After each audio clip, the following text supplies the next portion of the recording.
This is a fun one because it goes back a long ways and it still continues till today. So, how I got my first investor, as I've already started to share with you, at work back in late 2000s, I was real estate investing, but I had a full time job. I mean, it was more than a full time job. I was in the C suite, and so I mean, kind of how I do stuff is I'm all in, right? So what I do, so I'm not really a 9 to 5 type of guy. I'm always thinking about what I'm working on. It has its pros and cons, but so anyways, I was, like I come into work and people are like, well, hey, you what have you been up to this weekend? It's like, yeah, so I got this rental property and I tell stories about it, whether if it was a flip or I got an interesting deal, how I structured it. I mean, back then my deals weren't structured very, they weren't complex or anything like that, but some of them were a little bit different in terms of how did you negotiate that in there and things like that, and talking stories about tenants and sometimes horror stories, but I was able to laugh about it, whatever. So I just kept on doing that. And it really was not intentional. I was not going into the office on Monday morning or, after I'd been at one of my rental properties with the hopes to get an investor. That was really not in my vision at that point. I didn't really understand the power of it and the need for it. But I was given my elevator pitch. I was spreading investor seeds everywhere I went.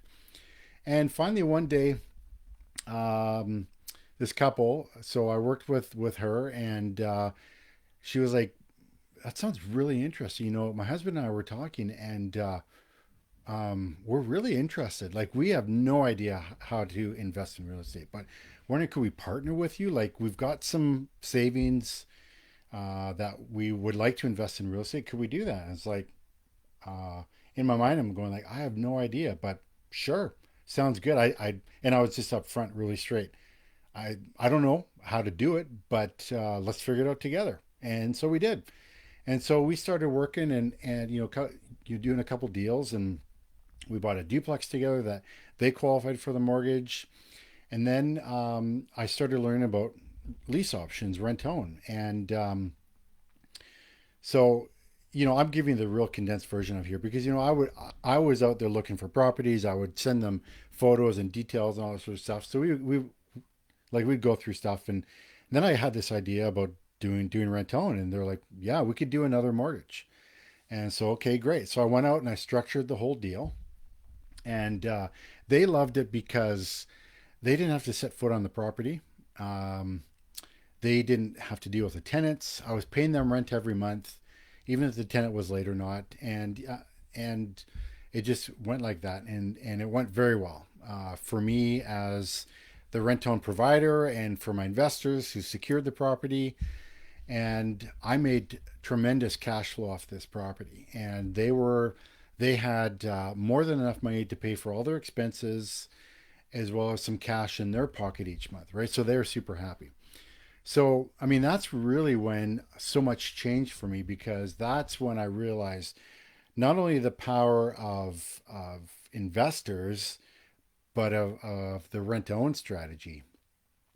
So I sat back and said, well, this thing is totally duplicatable, right? And my investors were super happy. They were now at a spot where they couldn't get any more mortgages, mostly because they didn't have any more down payment. They could get more mortgages, but they didn't have the cash sitting in the bank that the traditional banks wanted. So, we just kept on talking about deals, and I said to them, actually, they brought it up to me and said, we've got some friends we were talking to, and they're interested in investing with you too. And would you be open to that? It's like, yes, of course. And so they introduced me to them, and that couple did another one of these deals just like that. And then I paid the first investor a really nice referral fee, and his eyes got really big. And it's like, wow. And this guy became a referral machine for me. That he kept on. I mean, he knew tons of people, and he would set up breakfast meetings and coffee, and yeah, it just expounded from there. And so got to the point where they started hosting coffee events where they'd invite several couples, like three couples and themselves, and they got me to present my investment strategy, and people could ask questions and all that sort of stuff, and it just took off from there. And so, if I was to show you my investors over the years, it would start from kind of one, two individual investors. One was a friend, then it was a family member, and then they just kind of spidered out like that, and they kept on telling other people, and I kept on paying referral fees and closing deals. And so, from the time that I didn't know investors existed for me to help me grow exponentially to today, I mean, my whole world has changed that way because of these investors.